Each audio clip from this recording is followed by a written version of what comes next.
Good morning.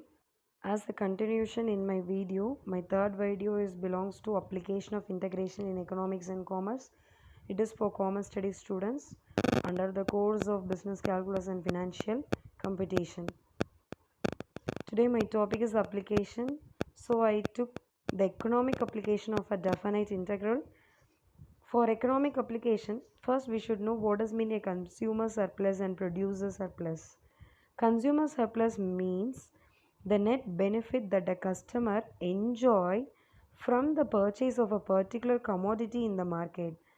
To measure the consumer surplus, we have to take the demand function of the consumer, that is P is equal to F of Q, representing the highest price of a consumer is willing to pay her demand price for any specified quantity.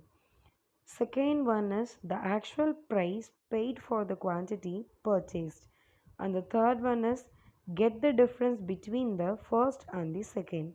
That is the demand function and the actual price. Here I represented this concept by using a figure. So in my figure I will having a consumer willing to pay a price P1 for a unit of Q1. Similarly, price P2 for unit of Q2 and so on. Suppose the market price is P bar, at this prices the purchases will be Q bar. Her actual expenditure is PQ. Consumer surplus is denoted by the letter PQ. So it is represented by a triangle OP dash and PQ. So that we can use an integral formula to find this consumer surplus. Her total willing to pay for Q bar is obtained as a sum of her demand prices for all the units from 0 to Q bar. So my first problem is, suppose the demand function of a consumer is given by P is equal to 80 minus Q. If the price is offered as P is equal to 60, then find the consumer surplus. So we have the price value is 60, that is P value is 60. If it is 60, then our consumer demand function will be P is equal to 80 minus 20. 80 minus 20, we will get the value as 60. So obviously our Q value is 20. If we multiply it, I will get the value as 1200. That is our actual expenditure. So to find the consumer surplus, we know the formula integral 0 to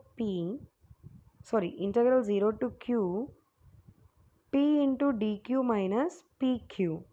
So what is the value of P is 80 minus Q into dq. The PQ value is, that is 60 into 20 is 1200. If I integrate that, I will get the value as 80Q minus Q square by 2 minus 1200.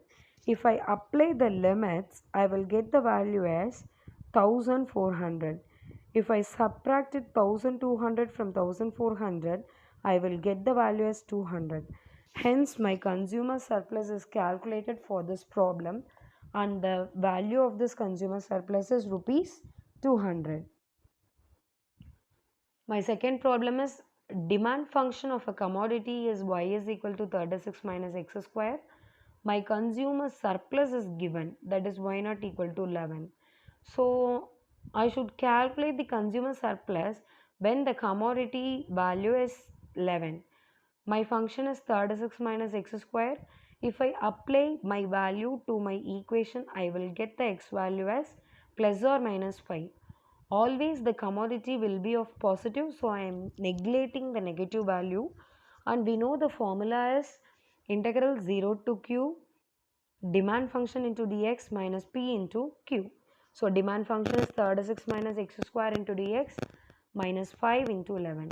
If I multiply 5 into 11, I will get the value as 55. If I integrate 36, I will get the value as 36x. If I integrate x square, I will get the value as x cube by 3.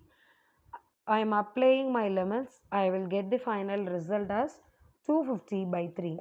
Hence the consumer surplus answer is 250 by 3 units.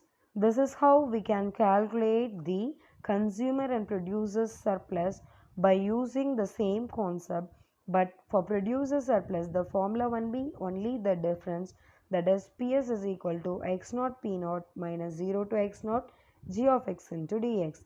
If we apply the given values, we will get the value as 50 units.